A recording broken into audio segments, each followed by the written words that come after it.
Hello दोस्तों, नमस्कार। स्वागत है आप लोगों का आज की इस क्लास में, जहां पर हम लोग पढ़ने वाले हैं वर्ल्ड वाइड वेब यानी WWW क्या है। हम लोगों ने बहुत बार सुना है, वेबसाइट का जब नाम लेते हैं तो बोले www.abcd.com या www.facebook.com, www.youtube.com।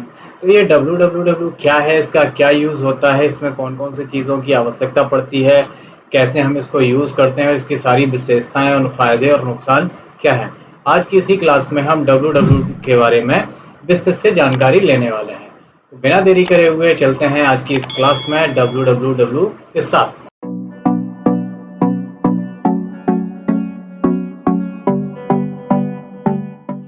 यहाँ पे हम देखने वाले हैं व्हाट इज WWW। WWW क्या है। अब यहाँ पे मैं जो चीज आपको बता रहा हूँ, जो थ्योरी आपके सामने लिखी हुई है, इनमें आपके क्वेश्चनर भी तैयार हो रहे हैं। इनको अगर आप ढंग से सुनेंगे और देखेंगे तो आपके यहाँ पे क्वेश्चन भी तैयार हो रहा है, उनका आंसर भी मिल रहा है। अब यहाँ पे लिखा हुआ है WWW का पूरा नाम वर्ल्ड वाइड वेब होता है और इसे W3 या वेब के नाम से जाना जाता है। यहाँ पे 3 क्वेश्चन तैयार हो गए। पहला तो what is the full form of WWW, तो इस हो गया it is a world wide web. दूसरा व्हाट इज द W3, तो WWW इज अ W3 या वेब को भी हम WWW बोलते हैं। ठीक है ना, समझ में आया। 3 क्वेश्चन तैयार हो गए, 3 आंसर भी तैयार हो गए।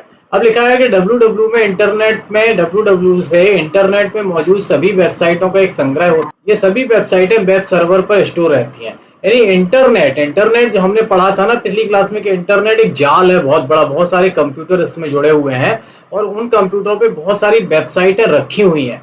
लिखा ना, वेबसाइटों का संग्रह, कलेक्शन है। ये सभी वेबसाइटें वेब सर्वर पर स्टोर रहती हैं। उनको खोलने के लिए, उनको एक्सेस करने के लिए, उन तक पहुंचने के लिए हमें WWW की सहायता लेनी पड़ती है। जैसे हम लोग एक बस से अगर हमें कानपुर जाना है तो उसके कानपुर पहुंचने के लिए हम काय का सहारा लेते हैं, बस का या ट्रेन का। तो ये इंटरनेट की एक बस है, एक ट्रेन, एक माध्यम है जिससे आप उस वेबसाइट तक पहुंच सकते हैं। दूसरे शब्दों में कहें तो WWW एक प्रकार की सर्विस है जिसका उपयोग इंटरनेट पे मौजूद सारी जानकारी और रिसोर्स को एक्सेस करने के लिए किया जाता है। यानी इंटरनेट पे आपको अगर कोई भी जानकारी, कोई भी चीज लेनी है तो आपको WWW का इस्तेमाल करना पड़ेगा। अब देखते हैं, वर्ल्ड वाइड वेब का आविष्कार टिम बर्नर्स-ली ने 1989 में किया था, इसलिए टिम बर्नर्स-ली को WWW का जनक कहा जाता है। यहाँ पे 2 क्वेश्चन तैयार हो गए कि who is the father of WWW and when it is invent. 1989 में ये इन्वेंट हुआ था, इसका आविष्कार हुआ था और टिम बर्नर्स-ली ने इसका आविष्कार किया था, इसलिए इनको जनक कहा जाता है या फादर ऑफ WWW कहा जाता है। ओके, 2 क्वेश्चन यहाँ पे भी आपके तैयार हो गए। इनको लिखते चलिए या अच्छी तरीके से समझ लीजिए और याद कर लीजिए। अब लिखा है वर्ल्ड वाइड वेब इंटरनेट का एक बहुत जरूरी हिस्सा है जिसका इस्तेमाल इंटरनेट पर जानकारी को शेयर करने के लिए किया जाता है। लिखा है कि इस तकनीक का उपयोग करके यूजर दुनिया के किसी भी कोने से वेबसाइट में मौजूद जानकारी कर सकते हैं। इसलिए लिखा है कि उदाहरण के लिए यदि किसी यूजर को APT इंस्टीट्यूट की वेबसाइट पर डायरेक्ट जाना है तो वेब ब्राउजर में www.aptinstitute.dर्ज करके सीधी वेबसाइट में प्रवेश कर सकता है। यदि आपको किसी वेबसाइट को खोलना है तो आपको उसका पूरा नाम यानी इस तरीके से लिखना पड़ेगा, तब आप जाके सीधे वेबसाइट में इंटर कर सकते हैं। अदरवाइज नहीं तो आपको गूगल से सर्च करना पड़ेगा। लिखा है कि WWW का इस्तेमाल कोई भी व्यक्ति मुफ्त में कर सकता है और ये सभी डिवाइसों में चलता है। बहुत बढ़िया चीज है कि इसके लिए हमें कोई भी पैसा या किसी सॉफ्टवेयर को इंस्टॉल करने के लिए चार्ज भी नहीं देना पड़ता है और सभी डिवाइस में चलता है, चाहे वो लैपटॉप हो, डेस्कटॉप हो, मोबाइल हो, टैबलेट हो, टीवी हो, ये सब में आप इसका इस्तेमाल कर सकते हो। अब हम देखने वाले हैं कैरेक्टरिस्टिक्स ऑफ WWW। भाई WWW इतना फेमस हुआ है तो इसकी कुछ ना कुछ विशेषताएं तो होंगी, तभी तो इतना यूजफुल है ये। सबसे पहली विशेषता है cross platform. World wide web cross platform होता है। इसका मतलब क्या होता है कि ये सभी डिवाइसों और ऑपरेटिंग सिस्टम में चलता है, चाहे वो विंडोज हो, चाहे एंड्रॉयड हो या एप्पल का हो, किसी भी ऑपरेटिंग सिस्टम में वो चल सकता है। जरूरी नहीं है कि वो विंडोज में यानी कंप्यूटर में चले, वो मोबाइल में भी चल जाएगा, वो एप्पल के फोन में, एप्पल के कंप्यूटर में भी चल सकता है। इसलिए हम बोलते हैं कि ये क्रॉस प्लेटफॉर्म है।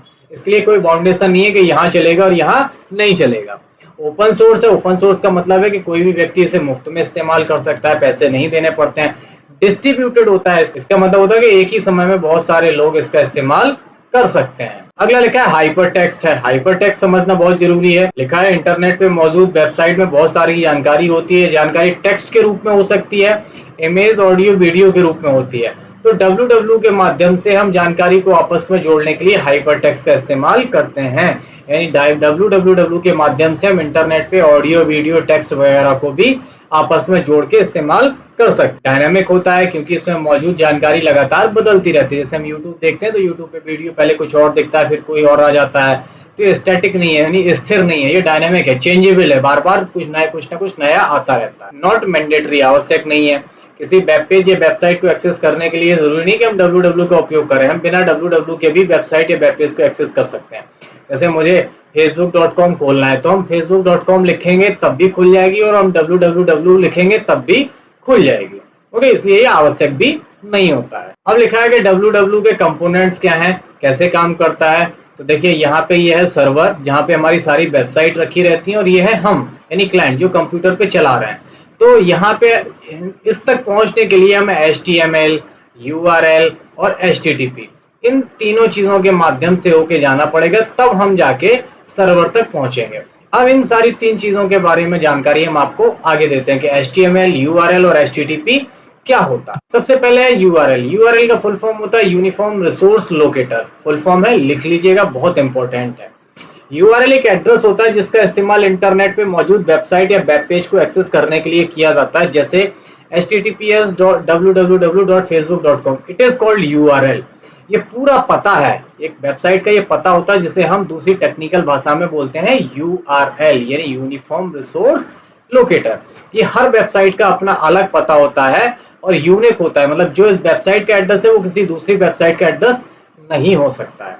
ओके, अगला है HTTP। HTTP का फुल फॉर्म है हाइपर टेक्स्ट ट्रांसफर प्रोटोकॉल। एक प्रकार का प्रोटोकॉल है जिसका इस्तेमाल वेब ब्राउजर और वेब सर्वर के बीच में कम्युनिकेशन के लिए किया जाता है। HTTP के बिना यूजर वेबसाइट को एक्सेस नहीं कर सकता है। अभी हमने आपको ये बताया था कि बिना HTTP के इस्तेमाल करके हम इस सर्वर तक नहीं पहुंच सकते हैं, ना ही कोई वेबसाइट खोल सकते हैं। एक तरीके का रूल ऑफ सेट है, एक नियम है, ये नियम आपको फॉलो करना ही पड़ेगा, तभी आप वेबसाइट को खोल पाओगे। अभी जैसे हमने पीछे बताया था ना, तो यहाँ पे लिखा है HTTPS, तो it is the protocol name. बिना इसके आपकी वेबसाइट कोई भी नहीं चलती। हाँ, वेबसाइट जब आप डालते हो तो ये लिखना नहीं पड़ता है, हमारा ब्राउजर इसको ऑटोमेटिकली डिटेक्ट कर लेता है, समझ लेता है।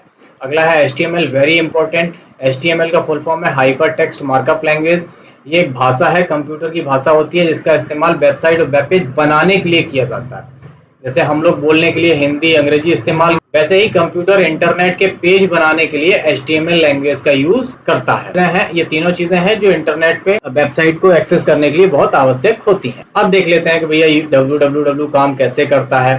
तो भैया आप यूजर हो, कंप्यूटर चला रहे हो, लैपटॉप चला रहे हो, मोबाइल चला रहे हो, तो आपको इंटरनेट को एक्सेस करना है। वहां से आपकी वेबसाइट जाती है वेब सर्वर पर, और वेब सर्वर डेटाबेस सर्वर से वेबसाइट उठा के हमें वापस दे देता है। और यहाँ पे डबल साइडेड एरो है कि पहले रिक्वेस्ट जाती है और फिर रिक्वेस्ट आती है। पहले हम रिक्वेस्ट भेजते हैं कि मुझे फलानी वेबसाइट खोलनी है, फिर मुझे वापस में रिप्लाई भी मिलता है।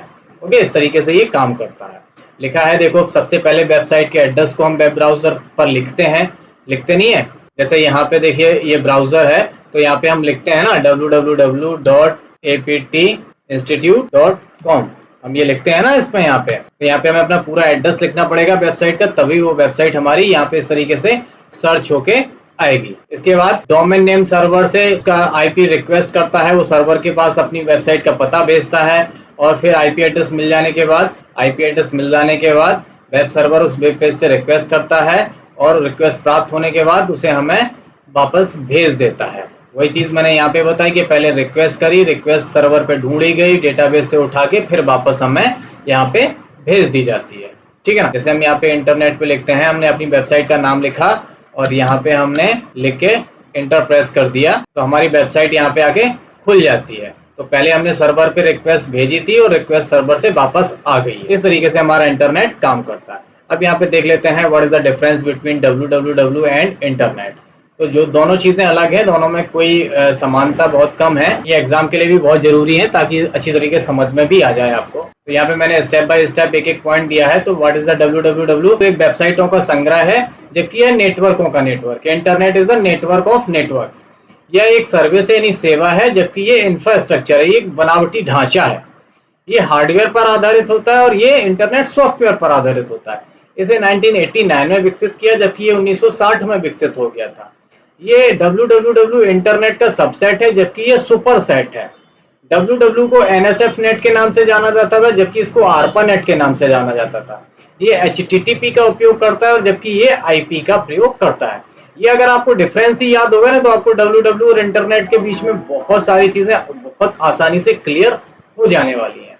इसलिए इनको बड़े ध्यान से लिख जरूर लीजिएगा। तो ये था www के बारे में पूरी जानकारी।